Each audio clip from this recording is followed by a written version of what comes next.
Hey guys, so in this video I'm going to be introducing you to object tracking, and we're going to be in the power windows area here. So if you're on curves, just come across to this,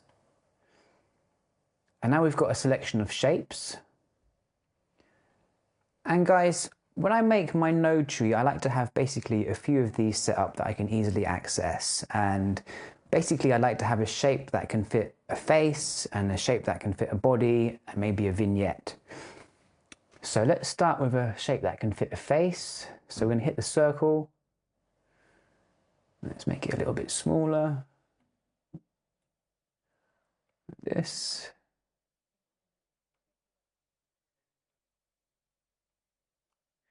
And this here is the gradient, so I'm going to drag it out a bit. Now I can go into my curves, now that I've selected that, and maybe increase a little bit of brightness here. Because I could go take it too far and then pull it back. So I can make her face pop out a little bit. And then I go over to this tracking icon here and hit forward, track forward and reverse here.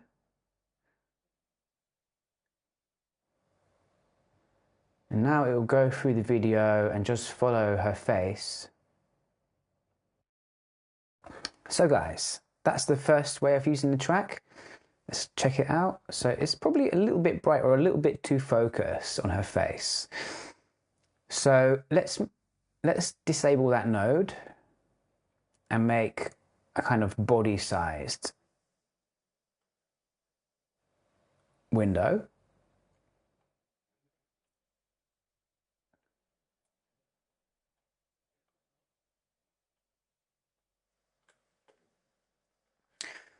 We're going to hit track forward and backwards again.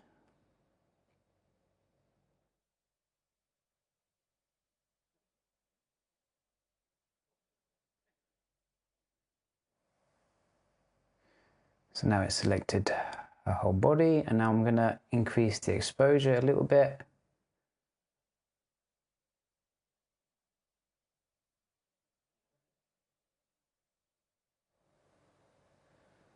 And I'm going to increase the gradient.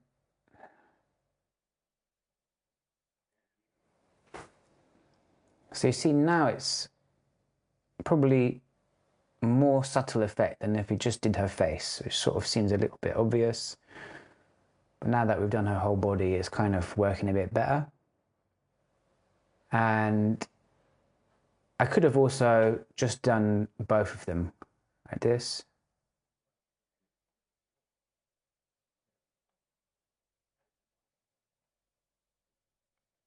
Retrack.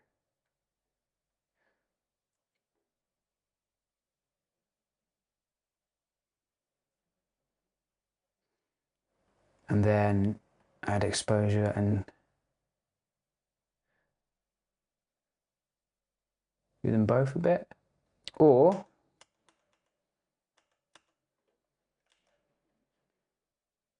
just keep that one on her and then add another one on him, which should probably be a little bit nicer because we're keeping the background a bit dark between them. And add a bit of exposure to this gentleman. Here we go. And hit track. All right, guys. So you can see that's a fairly simple, sweet way of using the power windows and tracking. You can also make a vignette. So let's take the last node and then just make another circle. Pull that all the way out. And this time I'm going to hit this icon here. Well, let me first drop the exposure. So you can see it's done it on the inside. But then if I hit this button here, it does the inverse. So we've made it darker on the outside. Probably a bit too dark, so like here. So there we go, we've got a bit of a vignette going on, and guys, you can change it however you like. If you want a really strong one or a lighter one or none. I mean, I would probably basically make one and then disable it. Let's call that one body, this one body, and this one is a face. There we go, guys. That's a very basic introduction. Okay, guys, so let's look at that one more time. I'm just going to do the same thing with the image we were working on before, where we had set up the glow inhalation. So let's move that across. Give myself a little bit of space. So from the primaries, I'm going to create a node. Then I'm going to create some parallels, Alt-P or Option if you're on Mac. Let's create a few, why not?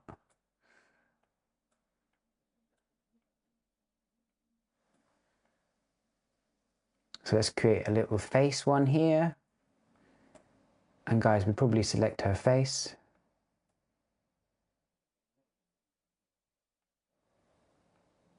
And guys, I can change the rotation a little bit here.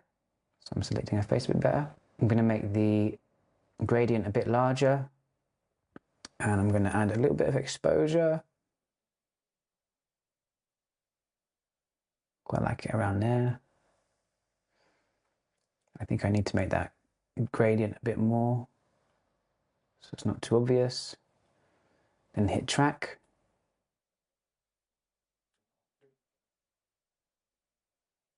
Let's have a look how it's looking. So yeah, that's made her face pop out a bit. It's quite nice. I could have tried making it a bit bigger, maybe doing some of her skin as well. Here might have been a bit more subtle actually, so let's try that.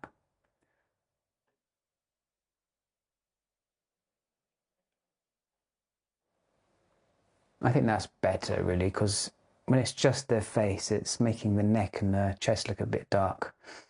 So let's play with that a little bit. Yeah, I think it's quite nice. And I could have another one in the back. Let's make another circle. Get this lady here.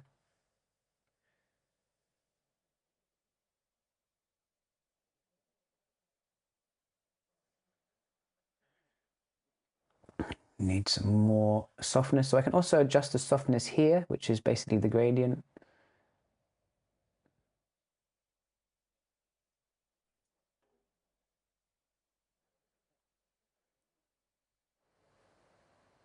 And then I can hit track here.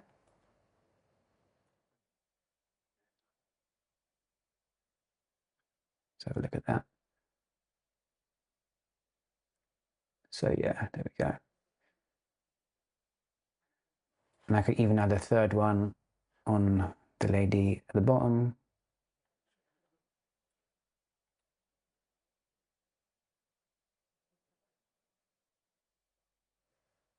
And then add some softness again.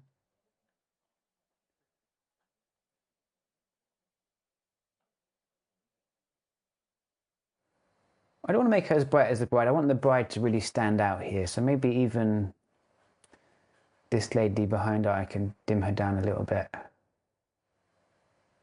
really want to bring that exposure onto the bride.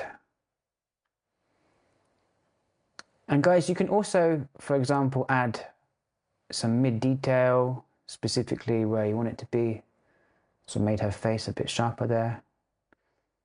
That actually worked quite well, and maybe even some contrast. Don't add too much contrast. But that mid-detail looked quite cool on her eyebrows. And her face is quite blemish-free, so it's not accentuating any wrinkles. And of course I could change any of the colors in that specific area as well.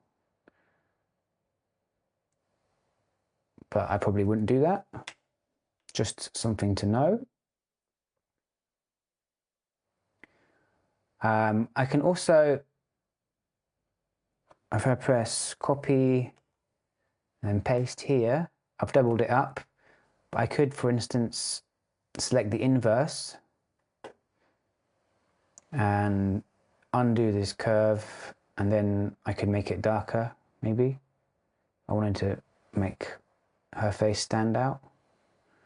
Or I could even reduce the saturation a bit. Can make her face the only thing in color. I wouldn't do that, but maybe very subtly.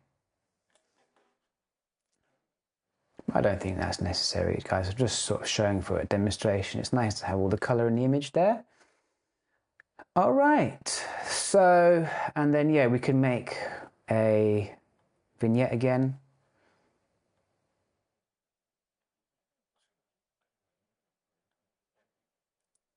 Let's pull it down and then hit inverse.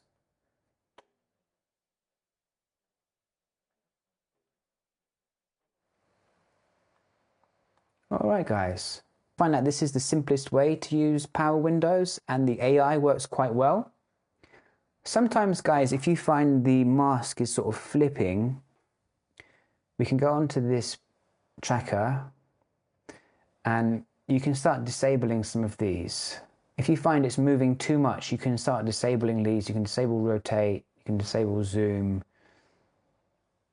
you can disable 3D, and then when you track, it's going to be more or less in 2 dimensions, and that can be useful in some situations if, like, she moves her head to the side and you want also the hair to have the color boost on it. So yeah, just bear that in mind. Let's try and find a good example of that. Guys, sometimes we're going to have more complicated situations when bodies are turning, and it's possible that the tracker might lose the face, in which case we might need to add a marker. So I'm just going to explain that to you now. Let's have a look at this clip. And guys, I've just put the loop function on here, so it's going to loop this clip, which is quite useful to know. But if you are using loop, just make sure you've unselected any in and out markers by pressing Alt-IO or Option-IO on your timeline. Otherwise, it's going to loop that bit off the timeline. So let's press play. So this is it without any Power Windows, and you can see it's already looking really nice, but I just want to use this as a demonstration.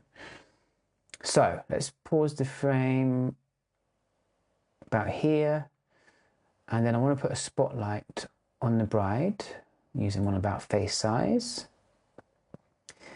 And now I'm going to go to the tracker, and let's press track forward and backward. So look, when she's turned away, the tracker sort of lost where it was.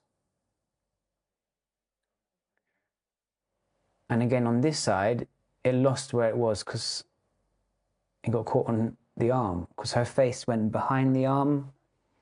So it didn't quite work out, guys. So how can we sort that out? Let's go back to here. And look where it starts to go wrong. So around here, it starts to go wrong.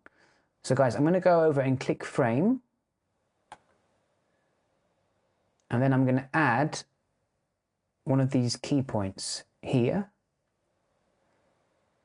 And I'm going to now move that across to the back of her head.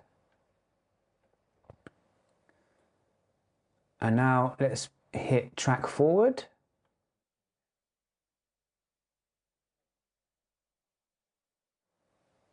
So now it's stayed on the back of her head, which is better. And it's not gone and selected one of someone else's face. Let's try bringing it back around here. So around here is when it started to go onto his elbow, which is not so useful. So I'm going to make sure I'm on frame again. I'm going to hit another key marker here, and then I'm going to just drag it onto the back of her hair. Now let's track backwards.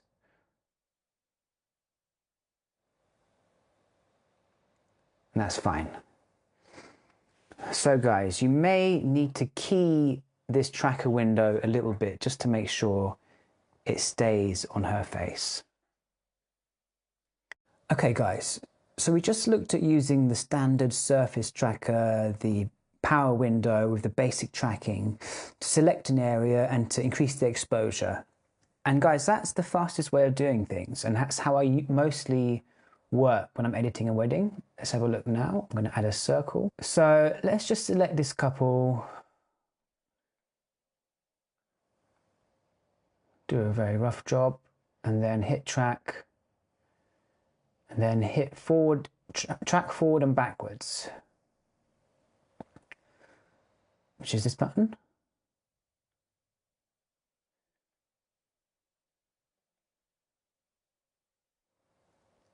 And now guys, we can add just a little bit of exposure here.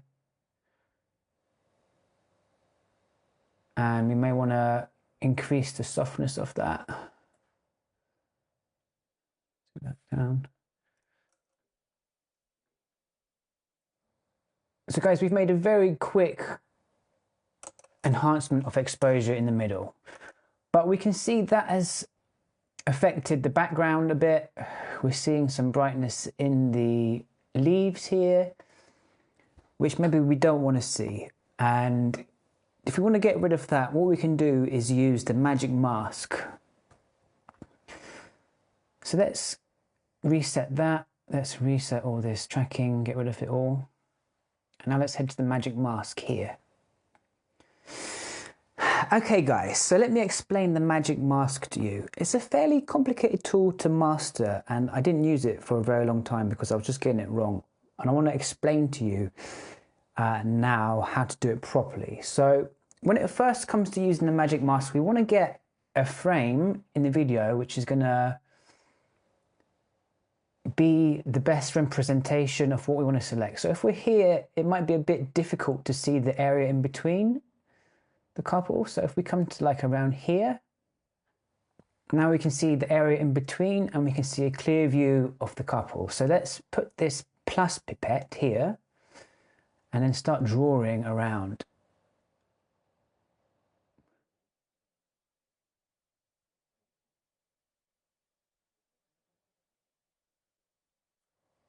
Okay, and now we can see the mask is on, showing us where we've selected. And guys, if you don't see the mask, hit this button here, which is showing you the mask. And guys, we're currently in the object selection, which most people seem to be recommending to use even with people anyway. So let's keep working with that. So let's now select this gentleman over here. So he's all covered in red, which means he's selected. I'm going to now click this better, which should clean up a little bit the selection. And look, it's immediately taken away of any errors, which is great. I also want to use the negative pipette now. So take this negative one and then we can draw a line in between, and it's going to tell the mask not to select anything between. And I can also select the grass around, maybe a little bit around here. And this is just going to help when we do the forward and backward magic to make sure it doesn't select anything that we don't want selected. All right, so it seems to be a fairly good selection now. And now we're going to hit track forward and backwards, which is this button here. You can also just select track backwards or just select track forwards, by the way, guys. But we're going to use track forwards and backwards.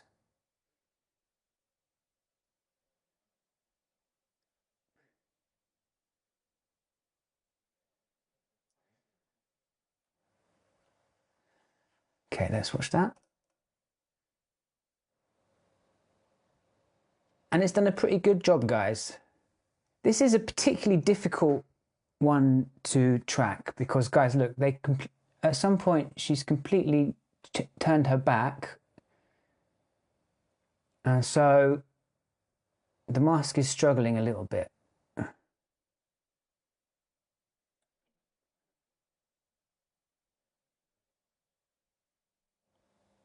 So here I might need to try and add her back. Let's go a frame forward.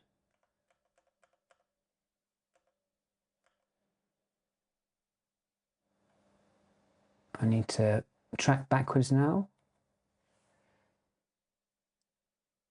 Okay, let's try that.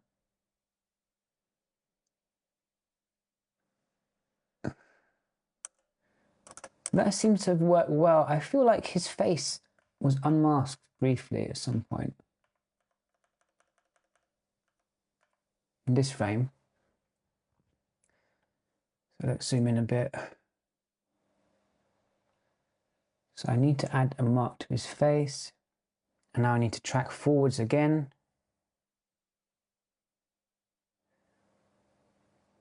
Okay. So let's go over to the curves now and then add some exposure.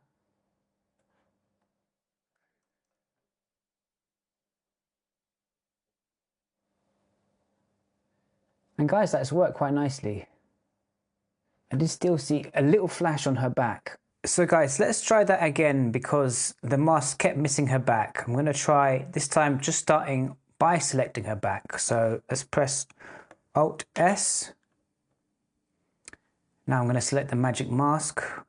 And this time I'm going to start on a clip that does show her back as well. And also need to be on the positive dripper. Here we go. Let's go get her here. Let's go for better. Here we go. Let's zoom in a bit. Okay. So it's got a good match here.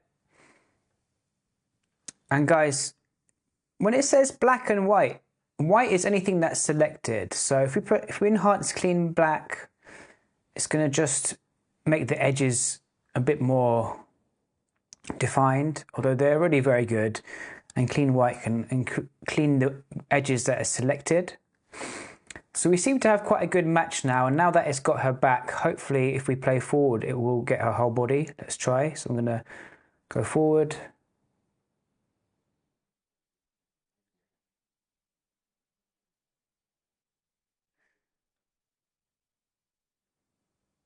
And that seems to have worked well. There seems to be one frame where his face has just fallen out of the mask here. So I'm going to try adding another little bit here. And now I'm going to have to track forward again.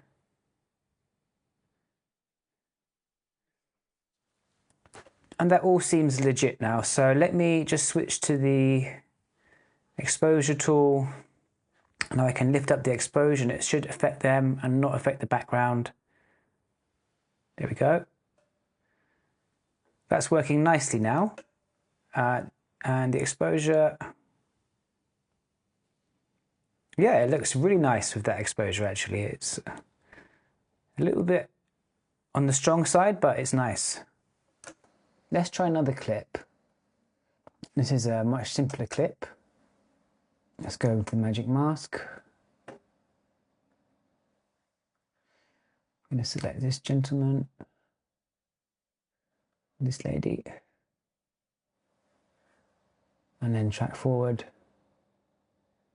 So look, it worked very well here. Let's try the magic mask in a few more simple situations. So let's try and select this building, for instance.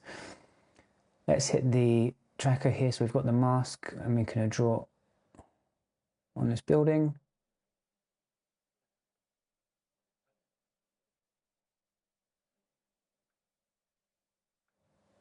And look guys, you can just click and drag your mask around. That's done a fairly good job. I'm just going to zoom in a little bit. You see we've got the trees. So you can hold Alt and unselect. Or you can also hit the negative button.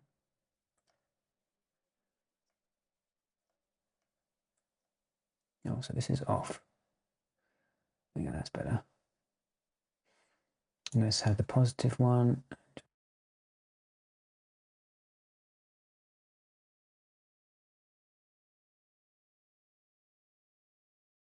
Let's hit better to begin with. That's going to help. And then radius. Fine range, let's refine it. Blur radius is going to soften up a little bit for us. Here we go. And I seem to have lost these little bits. So let's add that. And then take out this bit in the trees. Got in the trees here a bit. Okay, so let's go back to fit and then let's track forwards.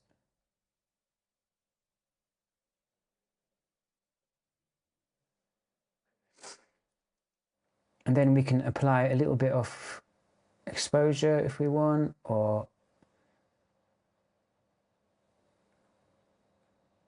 any sort of edit we want, guys. We could, you know, put some red into it, change the color.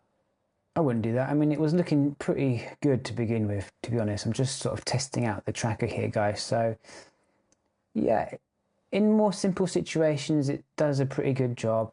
Let's check here. Let's have a go on this image. Let's get a node going on.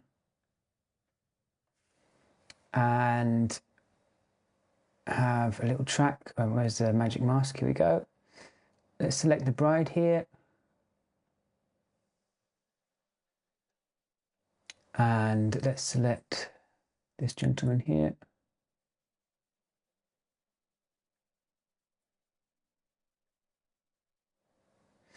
Okay, and then let's go forwards. All right, I'm going to add a little bit of blur. There's a little bit mist on her dress here, but I'm not too worried about that. Let's go. Then we can just expose them a little bit if we want. Again, they were already quite bright, so if I did that, maybe I would drop the exposure off the background a little bit.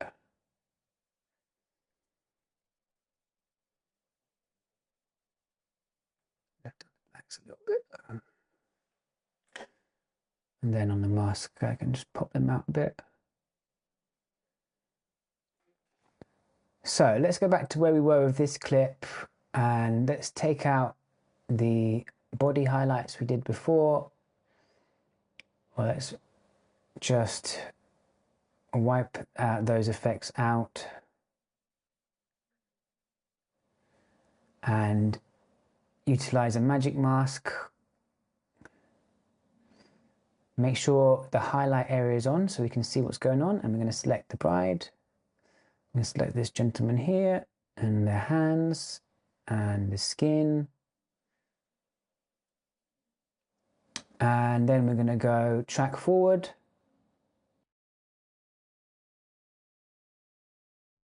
And you can see that's done a great job already. Let's hit expose the curves, and now we can just bring them up a little bit. Okay. And guys, I feel I did put too much red in this image, so I'm going to just pull out a little bit of the red from the gain. Okay guys, so that's the magic mask. I'm actually a little bit surprised how good it is. I remember trying to use it before and it being a lot more blotchy.